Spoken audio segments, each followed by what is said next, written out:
এটি জিয়া পরিবারের আসন। সর্বশেষ আমাদের মাননীয় প্রধানমন্ত্রী জনাব তারেক রহমান এখান থেকে নির্বাচন করে বিপুল ভোটে নির্বাচিত হয়েছেন। আর এই সেন্টারটি আমার নির্বাচনের সেন্টার। এখানে আমি প্রথম এসেছি এবং আপনারা দেখছেন যে পরিবেশ অত্যন্ত চমৎকার। একটা নির্বাচনের একটি সুষ্ঠু পরিবেশের যেটা প্রয়োজন রয়েছে সেটি সম্পূর্ণ রয়েছে। আমরা আশা করব বগুড়ার জনগণ বগুড়ার উন্নয়নের স্বার্থে স্বতঃস্ফূর্তভাবে এসে তাদের একটি মূল্যবান ভোটটি তারা প্রয়োগ করবেন। ভোটারদেরকে আমরা বারবার বলেছি যে আপনারা ভোট কেন্দ্রে আসুন। আমরা দীর্ঘ 20 বছর বগুড়া বঞ্চিত ছিলাম, অবহেলিত ছিলাম।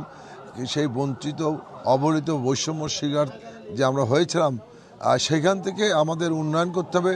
তো আগামী আজকের নির্বাচনটি আপনাদের জন্য একটি উন্নয়নের নির্বাচন। আজকে নির্বাচন বগুড়া বৈষম্যের অবসানের নির্বাচন। আজকে নির্বাচনে আপনারা আসুন, ভোট কেন্দ্রে ভোট প্রদান করুন, আপনার এলাকার উন্নয়ন করুন, আপনার জেলার উন্নয়ন করুন, আপনার ভবিষ্যৎ যে আপনার যে সন্তান তার কর্মসংস্থানের জন্য কর্মসংস্থানের সুযোগ সৃষ্টি করুন।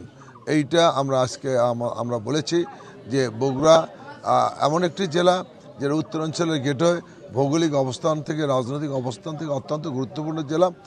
এখানে শস্য ভাণ্ডার বলা হয়, এখানে অনেক কিছু আছে, আমাদের অনেক উন্নয়ন করতে হবে।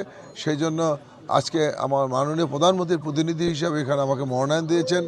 আমি যেন তার প্রতিনিধি হিসাবে বগুড়াবাসীর উন্নয়ন করতে পারি, বগুড়াবাসীর সুখে দুঃখে তাকে পাশে থাকতে পারি, এই জন্যই আমাকে মনোনয়ন দিয়েছে।